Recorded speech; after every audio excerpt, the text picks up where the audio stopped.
On veut faire le graphique d'une fonction quadratique. Maintenant, cette forme ici, on l'appelle la forme standard, ou si vous préférez, la forme canonique.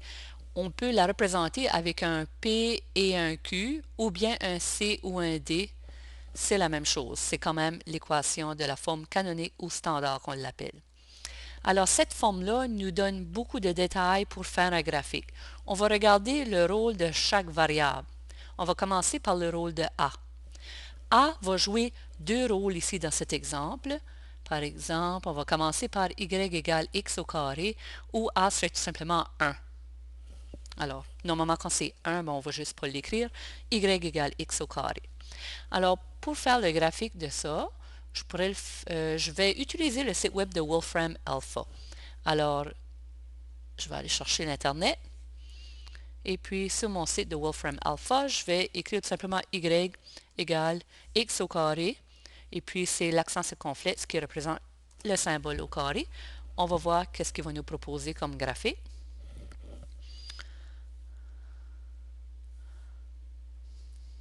Alors voilà, y égale x au carré, ça ressemble à ceci.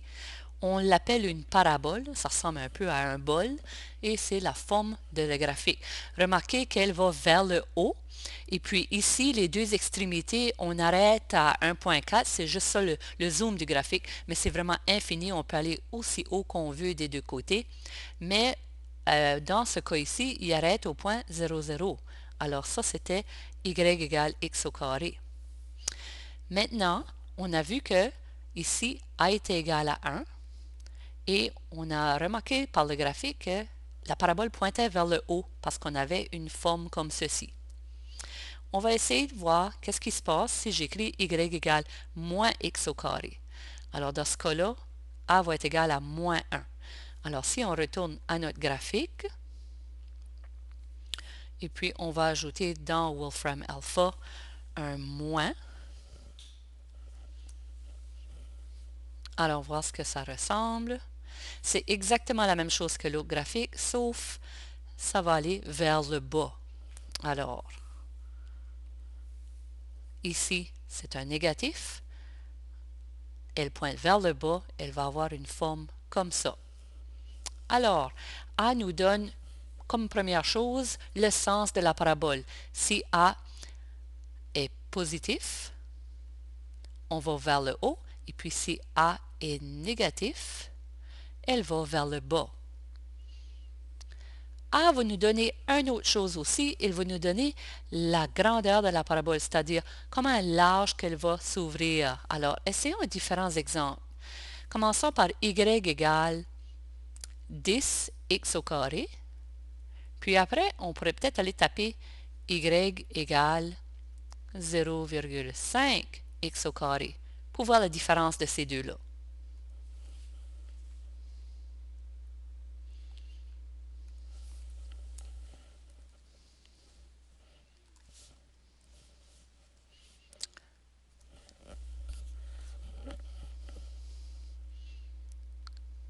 Y égale 10x au carré, ça donne cette parabole ici. Maintenant, il ne faut pas oublier qu'on a quand même un gros zoom dans le sens que l'axe des x ici va de 0,5 à 1. Alors, elle croît plus rapidement qu'on pense. Si le graphique, c'est de moins 10 à 10, on verra une parabole pas mal plus mince. C'est juste que le zoom est changé ici, alors elle paraît pas large. Alors, la comparer avec un autre graphique, par exemple, y égale 0,5 x au carré.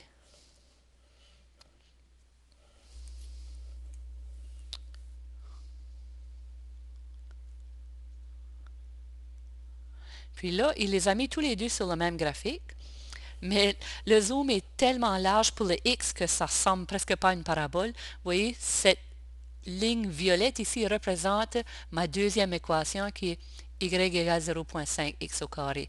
Alors, ça donne une parabole très large. Juste pour vous donner un aperçu,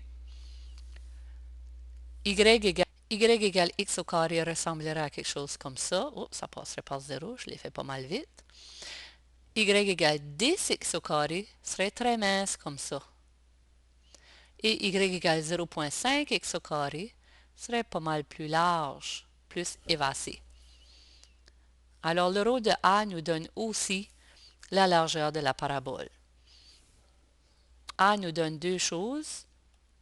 Alors, A va nous donner le sens de l'ouverture de la parabole.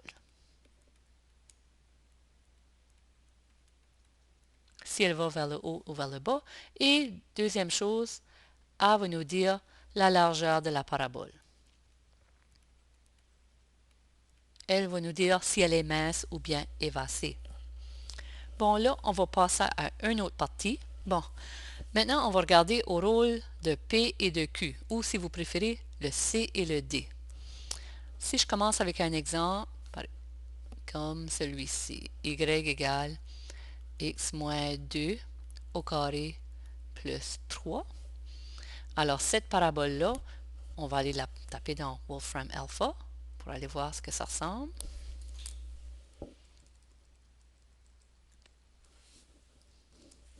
X moins 2 au carré plus 3.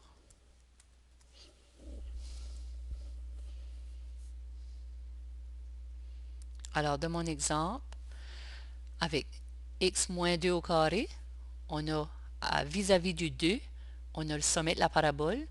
Et pour y, vis-à-vis du 3, on a le sommet de la parabole. En d'autres mots, le P,Q ou le C et le D nous donnent le sommet de la parabole.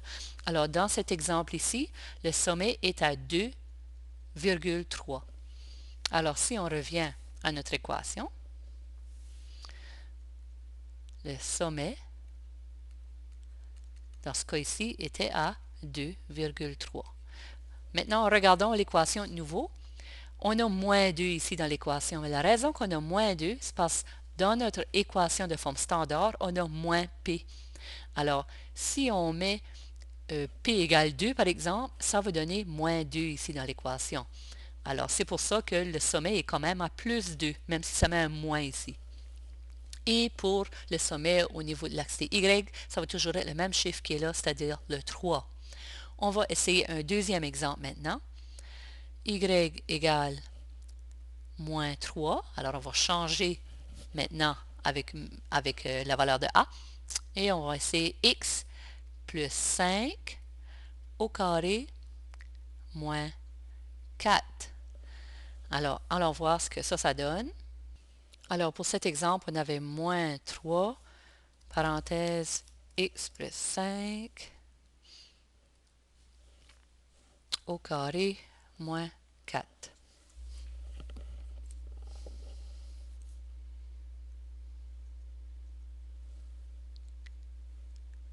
Bon, alors, pour notre exemple, la parabole va vers le bas, comme on peut voir. Et puis, notre sommet se trouverait à moins 5, moins 4. Alors, allons voir le sommet de la parabole. Moins 5 pour le x, il y a raison. Et pour y, ça serait moins 4. Maintenant, notre graphique, on a amélioré le zoom de pas mal, mais si je me mets ici, on peut voir que ça irait exactement à moins 4. Alors, on va revenir à notre exemple.